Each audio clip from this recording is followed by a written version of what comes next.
All right. Wait. Hey, y'all. You know me. We're doing a little story, obviously, for the guy who went elk hunting. His name is Shawn Smith. And yeah, I guess we'll go ahead and go over basically what got you into hunting and how long it took you to get in that draw and basically everything up until the hunt, you know what I mean? Yeah. Well, I was fortunate enough to, kind of be raised with hunters. My grandfather was a hunter, my dad was a hunter, and all of his friends were hunters. And so, and actually, my dad was the first one to start putting me in for the draw hunts. And so he passed away 1995, January 13th. And so I continued even before then, putting in for hunts. And there was a period there that I may have not put in, when I was in Texas with my career there. But most generally, I always kept putting in for the hunts. And so, which kind of made it ironic that he died and passed away January 13th, and you and I killed that elk on the same day. The same day, yeah. It's really iconic. Yeah, it was. It was a really emotional moment for me, and will always be. And that's the thing about hunting, I think, is there's always a story to just about every hunt, And that was definitely one that I'll remember forever. Yeah. Yeah. It was beautiful. It was beautiful. Yeah, I teared up during the whole process, but it was a good deal. Yeah. Because I think, as hunters, you're taught certain things, and even though people may leave you, you still live through them, and that's how I felt that particular day, that he may have been gone, but I was able to live through him, what he taught me and what his dad taught him and so forth. So, yep. It's awesome to get to experience that with you, and you going through that. I wouldn't say a rough time. It was more like a joyous time. Oh, it was joyous, without a doubt. Yeah. And seeing all those emotions, it was just like it hit me in the soft and feelies as well, because I'm like, man, to experience that with you, and I was like, yeah. And I think a lot of times, native Oklahomans, we get working, and you don't really get to live in an area where you can go elk hunting, like if you lived in Colorado or places like that. And so to be drawn in on that particular hunt was special, without a doubt. It was a once in a lifetime deal, and will be for a lot of people. Yeah. And so once you got drawn in, how long did it take again for you to get drawn in? It was I couldn't tell you, because there were some years that I may have missed, when I was in Texas. But I'm 58, and Dad was putting us in when I was probably 18 or so, or even before. I think it was 18, and so, at least over 30 years, I would say. And that was pretty much like the general consensus when we went down there. Is usually about anywhere from 20, 30 years. Yeah. And you might get the occasional, like, first people that got drawn in were like we saw two hands of people that the first time drawing in, they got picked. I'm like, that was crazy. Like, wow. That was insane. That was insane. But once you got drawn in, and it was at that moment we started basically prepping immediately. Or because you found out, what month did you find out that you got drawn in? It's a good question. It's during the summer. Probably like May, June. Yeah, somewhere around there. Yeah. Okay.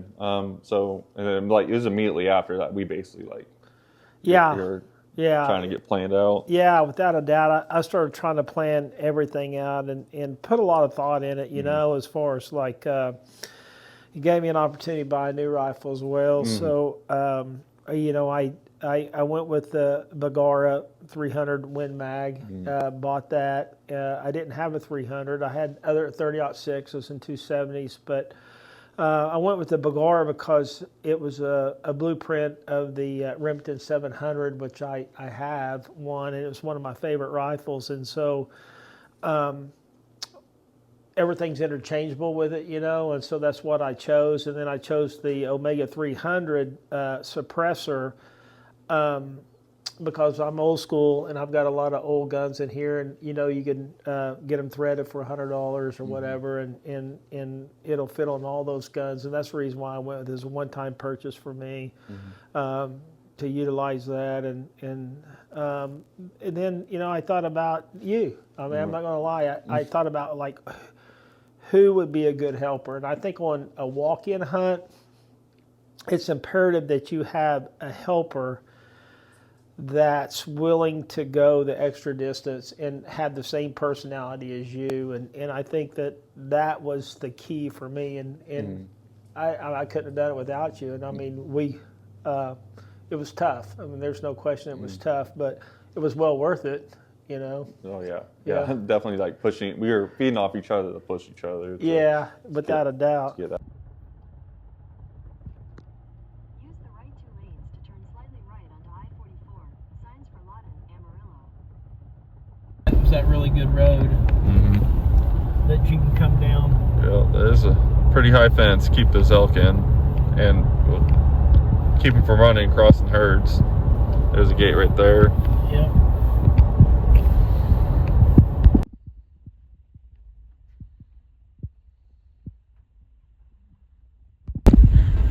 There's a Shawn Meister right there. Right.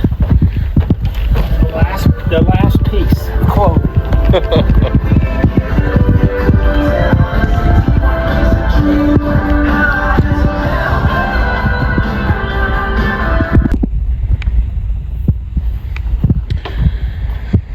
So what's your goal, Shawn? Kill. Kill. Big elk. Big old boy. That's the goal. Hell yeah. Yeah, we're gonna go for a 8x8, you think? We'll see. I'll take a 6x6. 6x6. Maybe even a good 5x5. 5x. Yeah. We'll start off being a little selective, but as the week goes, if we haven't killed out, we'll make a decision. Revamp our. We won't settle till the last day. I'll cook it, you know, think it's done. Not done enough, Gavin? No, good. Huh? It's perfect. You said medium rare. Is it rare? Mine's pretty rare. Dad and them treated coon one night. And it was a young coon, and Dad's like, well, let's just let the dogs get a little bit of hair between their teeth. And we kicked that coon out of that tree, and that dog got on that coon, and then Dad picked that coon up and tied it to the mule. And we're like going through there, and all of a sudden his mule's like, bucking and kicking. Dad goes out of the way, the mule goes out of the way. That damn coon come back to life and latched onto that mule. It was biting it. Oh, shit. We looked all night long for that damn mule. We finally found it.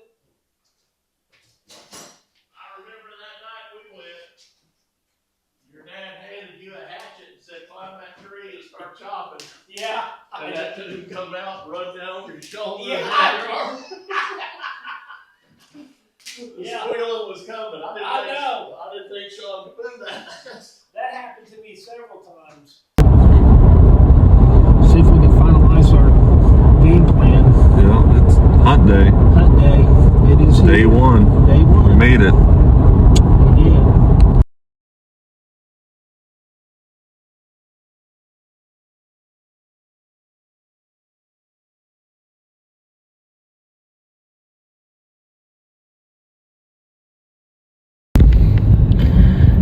And we're off.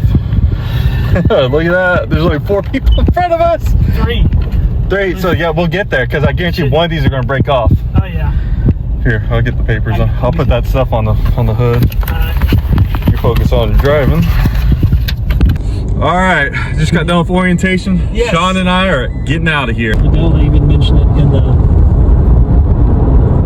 orientation, so Yeah, I can't believe that guy basically was like, everybody's going out here kind of moment. I was like, oh man. Which could be good. It might deter a few people. Yeah, it could have. Yeah, like you said, it could have been like. And we don't know until we get there, but Yeah, it could have been like reverse psychology they tried to pull or something. I don't know about that.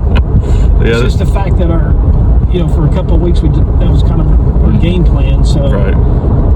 it looks like we're on track to be with our game plan. So that's a good thing. We were far enough back in the auditorium to get out. Yeah. And that one truck that went the opposite way, perfect. Yeah. We made it out. We're walking. We're all set up. How you feeling, Shawn? Feeling good. Really good. Real good. We beat everybody. That's all right. Hey, you're going the wrong way. No. Look at the bison running out there.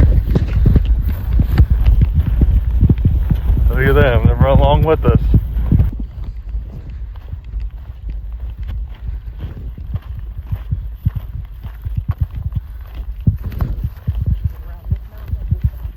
This side.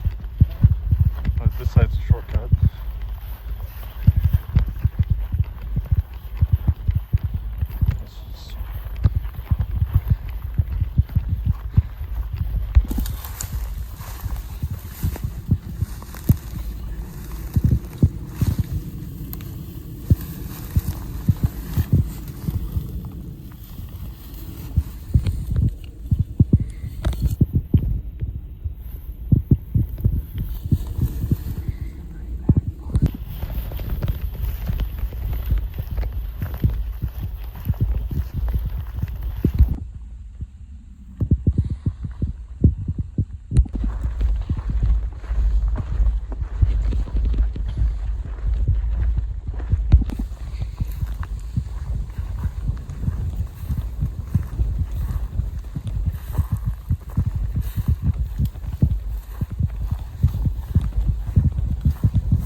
Three big bulls and a couple cows.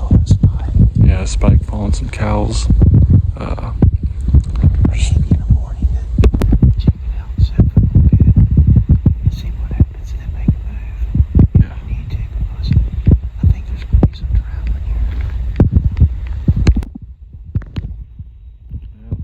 Right in there. Broken off antler, but once.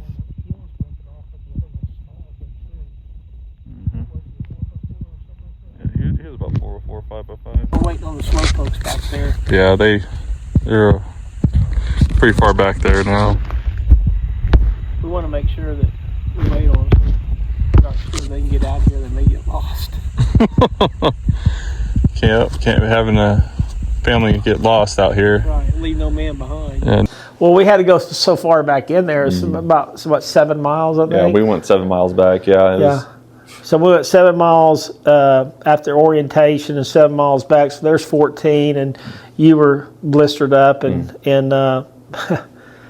you made it through that, and then navigating us through that the second day. But we're about determined to get it done, and so that's what I mean by the type of helper you got to have. And that was the first day.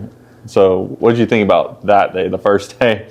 I was pretty worn out. Yeah. I was. There's no question. And I reached deep down inside that second day and said, we got to make it happen. We had a good day, and the weather was good, and we knew that the forecast on the next day was going to be pretty windy. And so, I think we both agreed that today we got to get it done no matter what. We found the elk, and we were on the elk, and so we want to get that taken care of. And then taking the dolly in to save another trip. Yeah, definitely. You Because we didn't want to go back and forth No, 6 miles after the first day. Yeah, That 6 was or rough. 7, whatever it was. Yeah, nevertheless, once you get to 6, it becomes 7. I guess. Yeah. And navigating what we thought was just hills was legit like mountain steeps going Yeah. up and down. Without a doubt. Yeah, it was the roughest thing I probably went through. Oh, without a doubt, it's Yeah. the toughest hunt I've ever been on.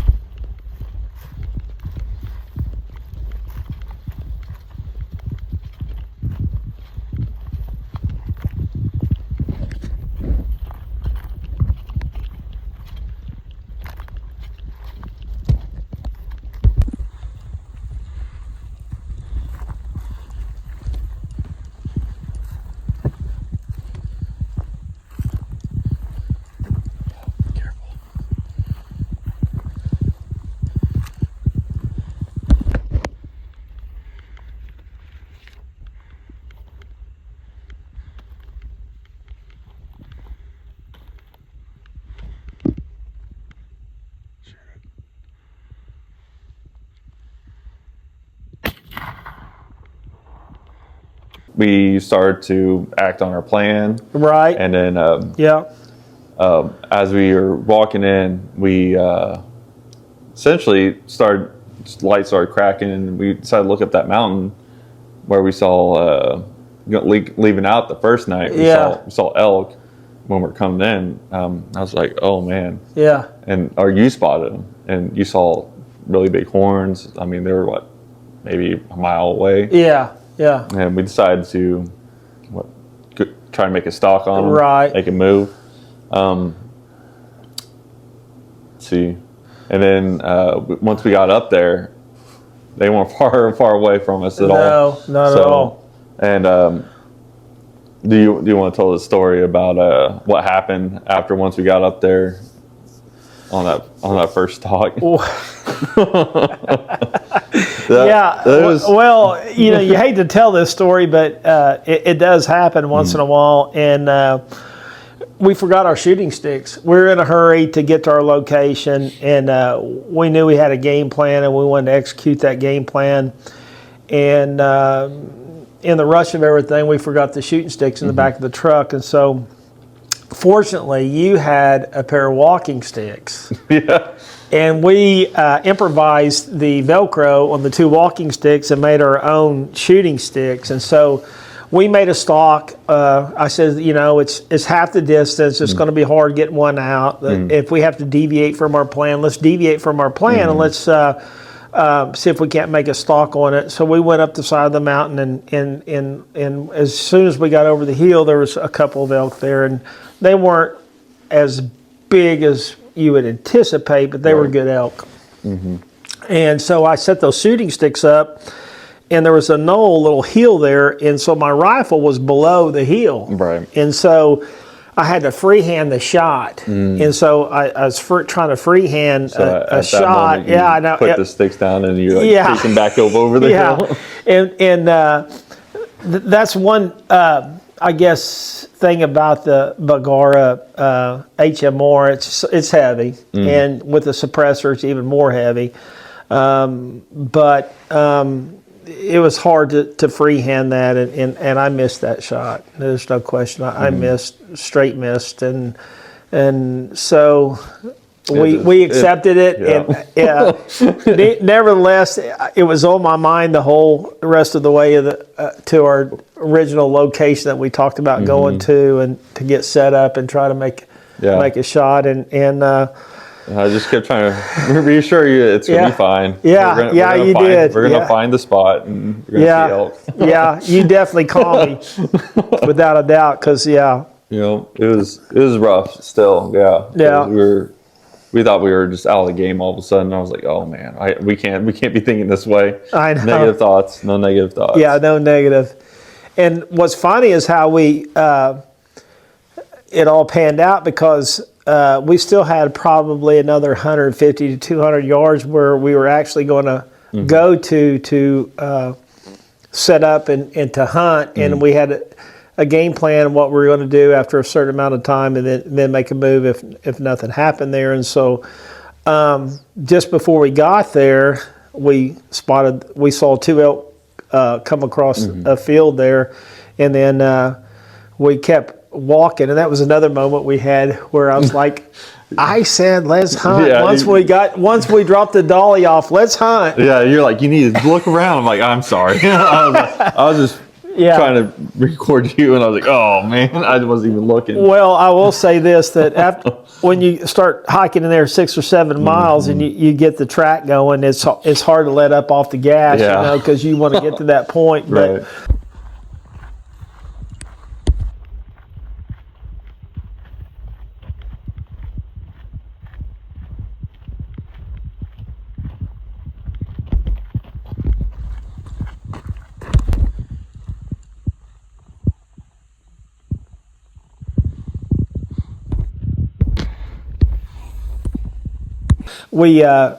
we were able to work that out without a doubt, and then recuperate. And then after those 2 elk crossed, we saw those.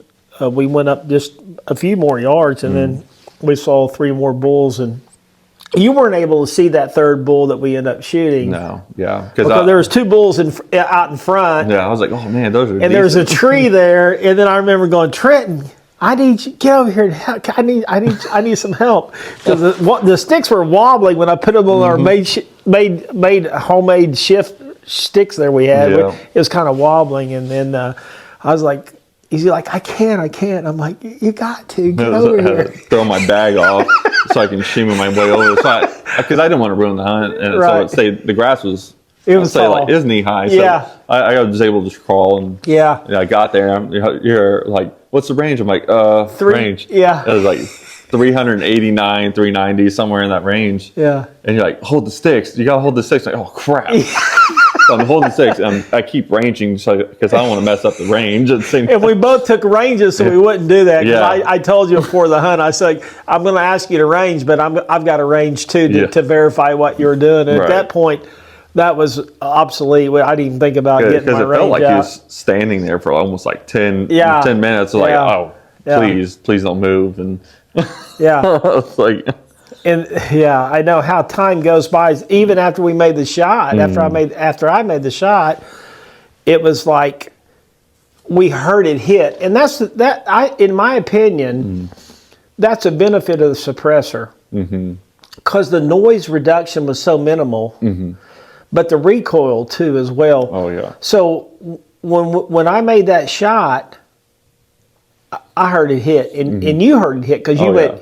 You hit it. I had my binoculars. I didn't jump or anything, because when you shot, it was, like you said, the suppressor suppressed so much. I know. I didn't even have to take my eyes off it. And I was like, that's definitely hit. Yeah. You just see him like.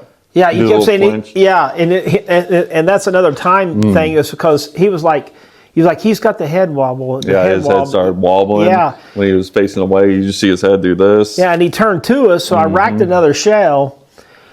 But I didn't want to take that shot and ruin any meat. If I hit him solid, then so be it, Right. And they told us in the orientation that that their cavity's so big it takes a long time for it to fill up. And I mean, I've got the bullet there in the gun case there. It's actually in the house, but I mean I use the EDLX Hornady, and I use a 200 grain, and it took me a while to get it figured out, and with the new gun and everything, it was about, you can see right there, look at the boxes of shells. I went through about probably 100 shots, and it seemed like it finally tuned in, you know what I mean? That everything kind of seated in, the suppressor and everything, and I was a little bit worried when I first bought the gun, but anyway, so I racked that second shell in, and I didn't have a good shot because he had turned his rear end behind us. Right. And then those other two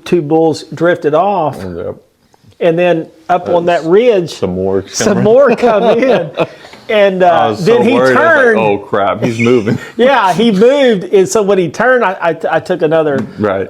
You're like, hold those sticks again. Yeah, like, okay. Hail Mary shot. And we hit him. But what's funny that it's like the second shot, I heard it, but it wasn't as like solid. it wasn't as solid as that first shot. But you definitely can tell it hit. Though. It hit something, yeah. I didn't know what it hit, but we kind of grazed him there at the bottom of the guts there. But theoretically, I probably didn't have to take it, but better safe than sorry. Exactly. At least that didn't stop. If the first shot didn't stop him, that did, because it was a gut shot. And just, I knew I didn't want to come back 7 miles the next day. Yeah, or even further if it ran further. Exactly.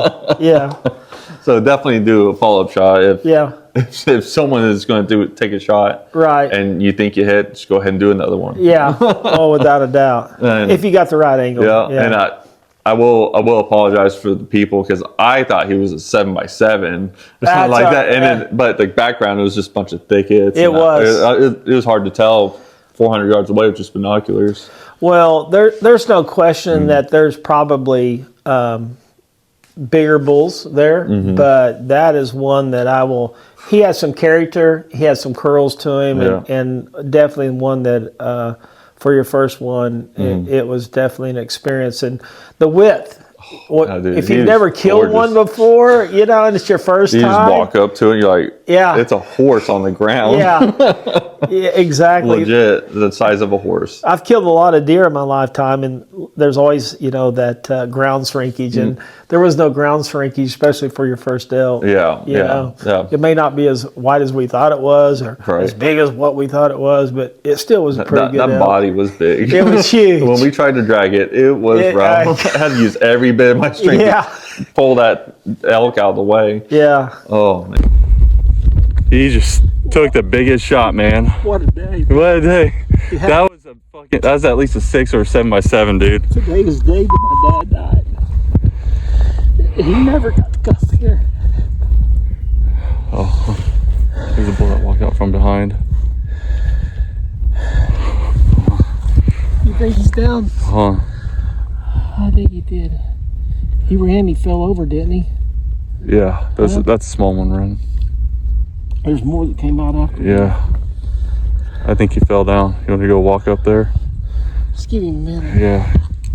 Let him soak. He saw his back and just do that, didn't you? I saw his back and fall, man. And I saw him fall in the scope. 380. Did the second shot, it sounded like it hit. I heard something solid. It looked like he hit both shots. It looked like he hit low on when he was facing that way. It looked like he hit just right below, like low lung. And then the second shot, it looked like he fucking nailed him again, right almost in the same spot. Dude, are you aiming center mass on that? I don't even remember. Yeah, dude. I just remember you said that it was 3-1. It was like 380. And I said it's between the bottom of my first set of crosshairs. And so I want to get at least close. At least you said the second, but so I went right between the bottom of my second set of crosshairs. Yeah. That's what happens, man. You practice and you get the coach band from coach here, man. He's a smart man. I don't know about that. Yeah, that's smart. That's how you do it on the fly without technology, man. Oh, that was a magnum bull. I wish I could record, but it was in the moment. You saw it, you dug down. You think he's down? I think he's down. If you want, we can coast through here, get a wide angle by the tree line. You know what I mean?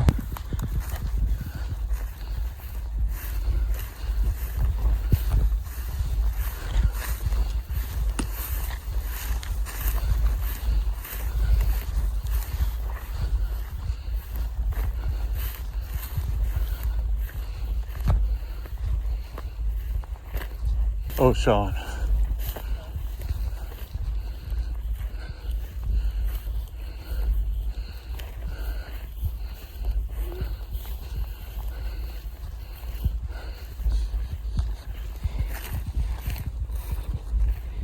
Smells like blood in here. Looks like blood in here.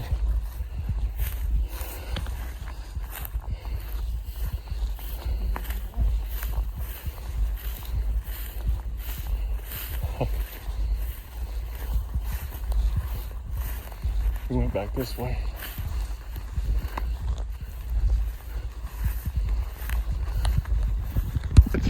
That's him. Oh my God, Shawn, look at that. Oh my, that's a monster. Oh my gosh. Oh my gosh. Oh my God, dude. How are we gonna get that out of here? Holy shit. Oh my God.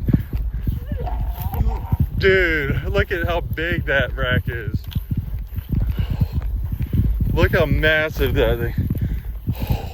1, 2, 3, 4, 5, 6. Look how massive that is, dude. Get up and love on it. Look at that heart shot right here. Yeah, look at the second shot. Yeah, right there. No, No? that's the one that did it, huh? That's the one that did it. Dude. Can you help me get that out? Yeah, God damn, yeah. What are we going to do with this thing? Oh my God. He's still 6. 1, 2, 3, 4. 1, 2, 3. 4, 5, 6. 1, 2, 6. 3, 4, 5. 1, 2, 5 3, by 4, 5. 5 by 5. Dude, that's a massive 5x5 though. Look at monster. Look at the whip of that. Dude. Here, you wanna hold that? Yeah. Look at that beast. Oh my gosh. Yeah, dude. Broke off here. That gives you Dude, camping. that's beautiful. Look how He got some mileage. look at that. Look how wide those fucking bases are. That's an old man. That is an old man. Oh. Get him up on his leg. We'll get a picture this way. Yeah. Hey, get that one leg. Oh. Look at that. Should I hold him up for me? Here, I'll do this. Look. There you go, like that. Oh my gosh. Look at Did he? yeah, no, that first heart shot, man, that was Just a little low. it's perfect though. I shot this between. I should have went up to 400 the next line, but hey, it don't matter. We got Dude, it. that was perfect. Look how big he is, man. That's That is huge. and look, you know what time it is? What time? First it was like 9/11. You dropped that. Are you serious? Yeah. Look at that. He's beautiful. He's big. He is big. He's waving. Yeah. God. Oh.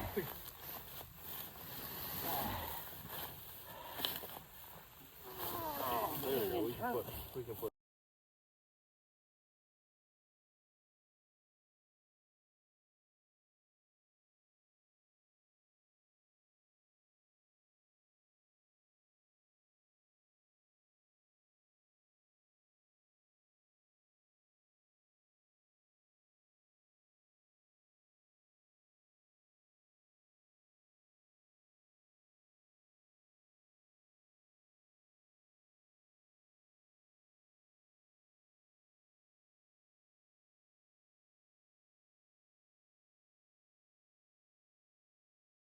all right.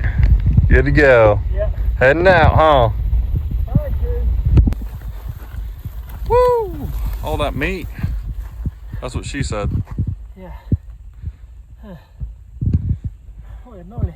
What to expect, you know? They didn't tell us this.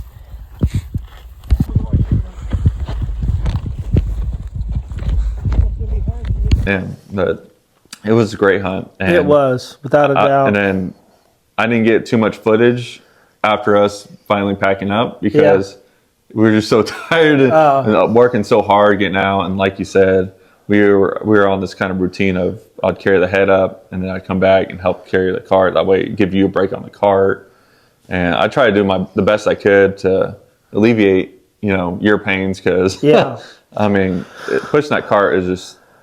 It was miserable. It was tough. It was tough, but we had to get it out. And realistically, I did a lot of processing going into this hunt.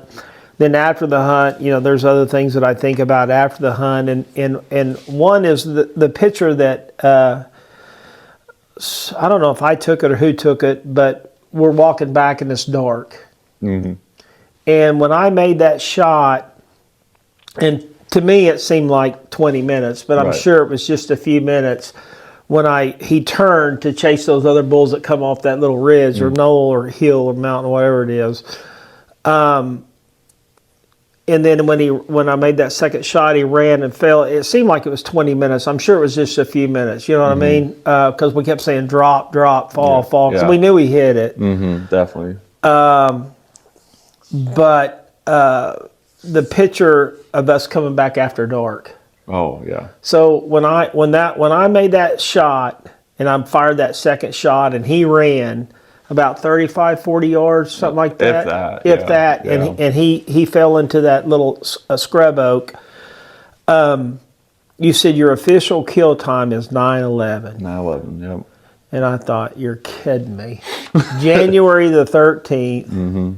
Because I had to pull up the phone to show you the time, or to make sure I was recording us talking. Yeah. It was right at 9/11. 9/11, yeah.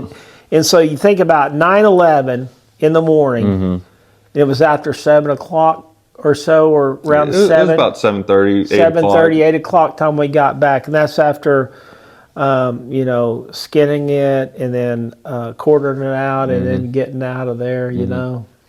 And we had a challenge getting out, too, with the rocks and everything. Oh, yeah. It was rough. So if I couldn't have done it without teamwork. If you're pulling meat out, guys, use that teamwork, man. Anybody that's going in on the Wichita Mountains on their first elk hunt, I think the best advice I could give anybody would be is make sure you find the right fit for you, you know, the right helper. And especially on the walk-in hunt. It's definitely a fun hunt. It's a challenging hunt. It tests you. But you got to have the right helper. Right. You know, without a doubt. And enough. And coolers, you brought, what, 3 large coolers? I did. Yeah, they're over there. And we only end up using two of the biggest ones. Yeah. But, you know, and we were fortunate enough to, because it was hot. Yeah, it was warm, you know, especially for Oklahoma that time of year. 67 degrees? Yeah, 67. So we were fortunate enough to have some ice already in there, you know, and so we were able to cool the meat down as soon as we got it. And that was another thing. We kept walking, and we kept stopping at shade just to make sure we weren't getting sun, you know. Right, yeah. We wanted to make sure the meat was still good. And when we got to the butcher, they said it's all perfect. good. He did it immediately, and I'll definitely give those people a shout out. Right. Lawton Meat Processing. Lawton Meat Processing. The guy's name is Jason. Yeah, we brought it in there, and their staff was so nice and so polite and respectful. And he's like, it's ready. And then we brought it in, that was the 14th of January, and he called us the next morning on the 15th and said it's ready. And we were reluctant about it, and when I asked him, we called back because we're going to stay that night. Another night to make sure the meat's frozen. Yeah, and then he said it's frozen, it's ready to go. We're like, what? Yeah. It was really quick. And it's good, by the way. It's really good. I've already eaten it twice, so it's delicious. We had hamburgers last night. And we had the. I would definitely recommend the elk chicken fry. Chicken fry. Chicken fry. Yeah, it was good. Yeah. So if you guys are going to stay a couple days in Lawton, definitely use the Lawton Meat Processing. But the man's name is Jason that owns it. Yeah. Great outfit out there. Unbelievable. He did a wonderful job. And he weighed it for us immediately, right there as soon as we got in. And it was like, what was the weight? It was right at about 200 pounds, I think. Right about 200. Yeah. Pretty close to it, give or take, you know. Yeah. But because of bone. Yeah. That's a lot of meat, and none of it was bad. No. So make sure you put your meat on ice immediately as soon as you get back with the meat. And we put the garbage bags on top of the ice, and then we layered the meat. And if you could separate the meat in between there somehow, that would be, I think, beneficial. Because when we pulled the meat off, it was cool on top, in between where 2 pieces of meat were staying. It was a little bit warmer than, but it still it still worked. Yeah, still worked. You know. So that's the big thing is like, because we were out there almost 12 hours and the meat didn't go bad. So y'all take your time, don't hurt yourselves. So and when we say take your time, they still have a grace period for when you're pulling out your elk. I mean, you can hang it up and all that and come back the next day if you want. But we just wanted to go out that same day so we wouldn't have to walk anymore. Or walk back in. Oh, and and I think, looking back, your second time you'd always kind of do things or have a better idea or knowledge what you might do differently. And, realistically, if you go in and you find the location, from that point, a day and a half. Right. Go get your elk and utilize that to get it skinned, make a kill and get it hung up and everything if you can't get it out, and then spread it out. So, I think the hunt was, our orientation was the 12th. So you had the 13th, 14th, 15th, 16th, Yeah, 5 days. So out of those 5 days, realistically, I would say that you need a day and a half. Right. Definitely. If you went in and especially if you took your time to go back and actually find the elk. Right, Yeah. right. If you found the elk, and that's what we did on the after orientation. Yeah, that was our main mission, is to find them. Because we saw 4 or 5 elk that we passed up after orientation. Right. And I'm like, I don't want to take that elk on the first day. Right. And it just wasn't meant to be, Right. Yeah. And they get bigger as the days go. Oh yeah. yeah. As they're getting chased around, They get bigger. They do. Yeah. Take your time. As a walk-in, Yeah. without a doubt. Yeah. Take your time and then understand that you just got a day and a half, Right. and so pace yourself, don't overdo it. And because a lot of people, after they experience, I think, how difficult it could be, everybody the first day was all gung-ho about running out to a certain spot, and then the next morning we went in and no one was out. No one was out Yeah, at all. it's like they all got one or two cars, one or two trucks. vehicles, yeah. No one was out that next morning because I guess they were just so tired of. Yeah, after that first day, yeah. So maybe, yeah. Maybe. Assuming, yeah. So basically, once we got the meat put up, and then right after that, you decided to get a Euro mount for. I did. Your elk. Yeah, and part of it was because, it's a big animal. And to do a pedestal mount or a wall mount, and then, to move it, or for someone else to take over it, after you're gone, I decided to do a Euro mount, and then I think it worked out best for me, and everybody's different, but I didn't know that elk had ivory. Right.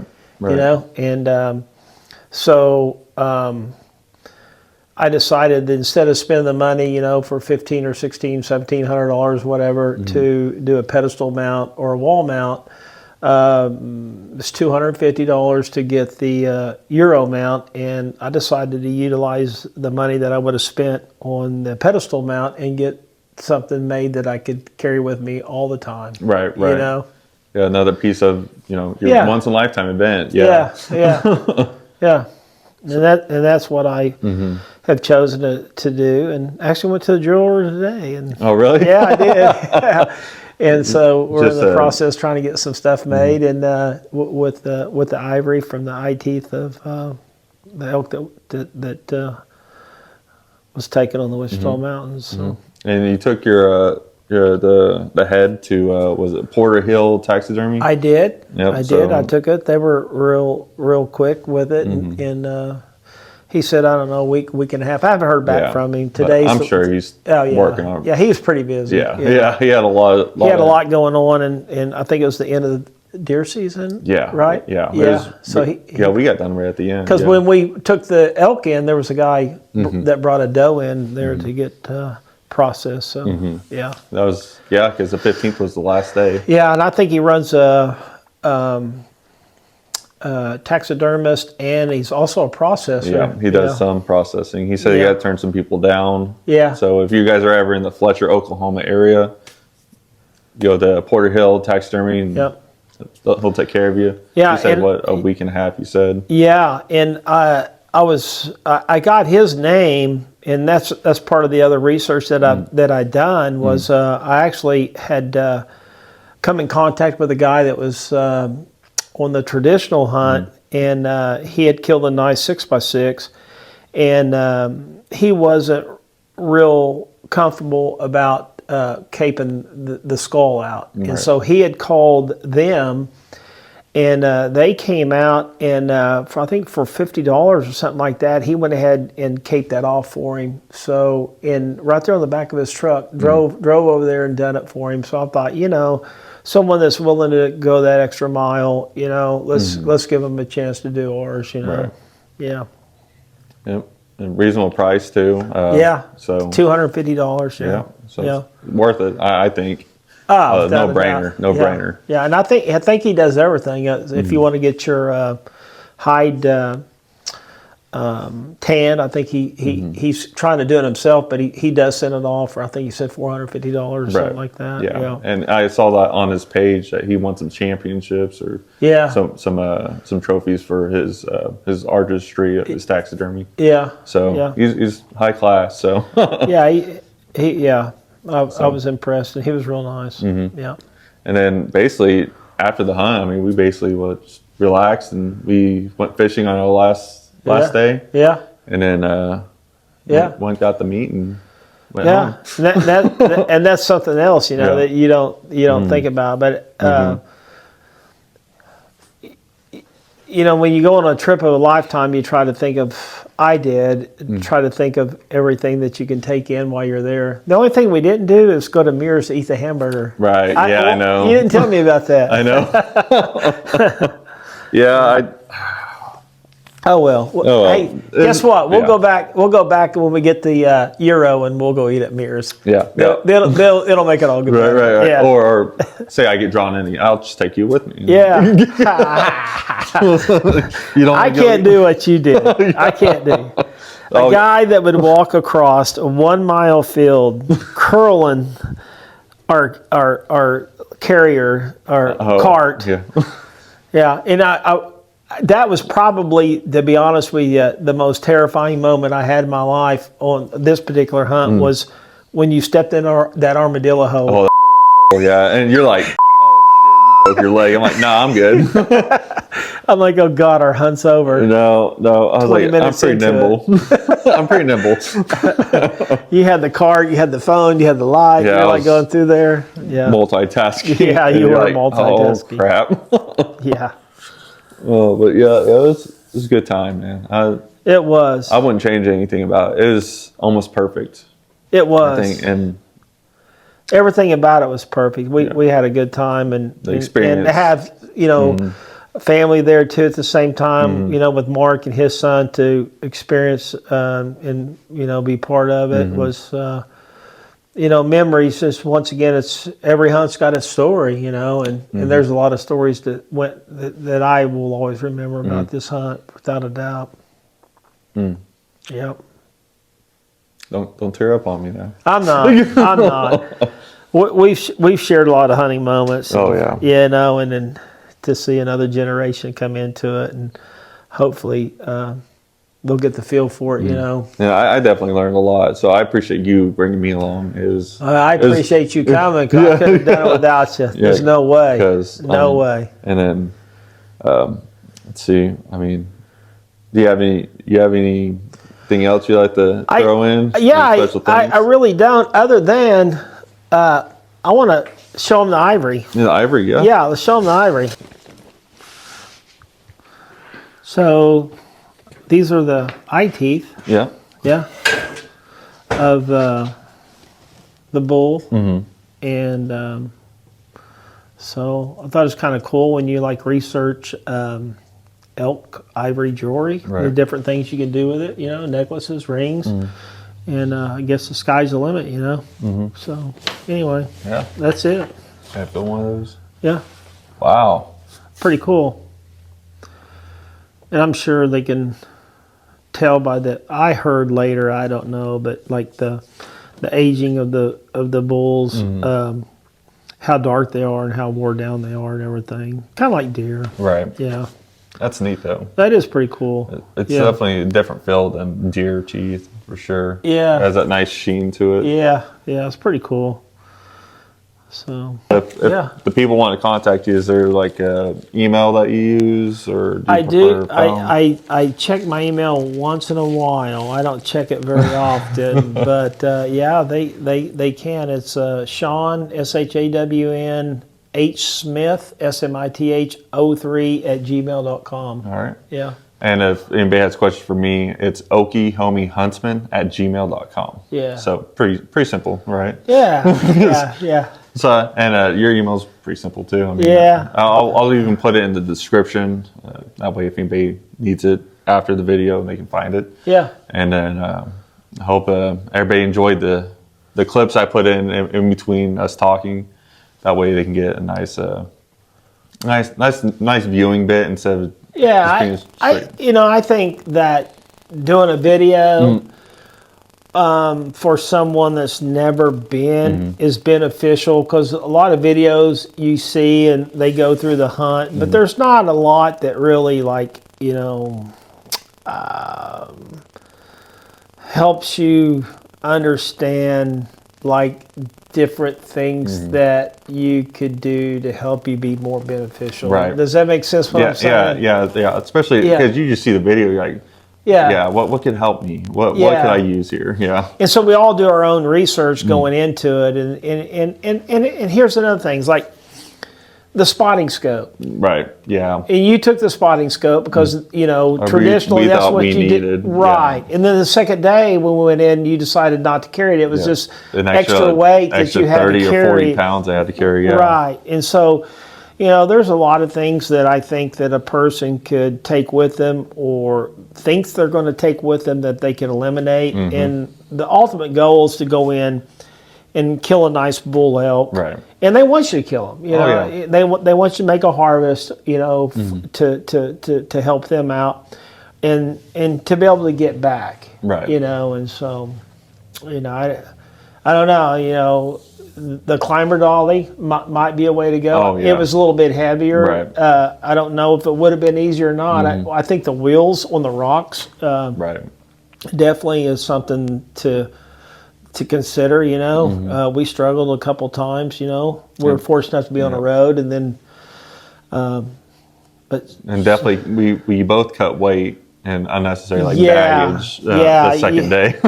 yeah, we're really fortunate because our occupation that we're in right now, we do walk a lot. We walk a lot. So to be in shape and to lose weight, I think I lost maybe around 35, 40 pounds or so.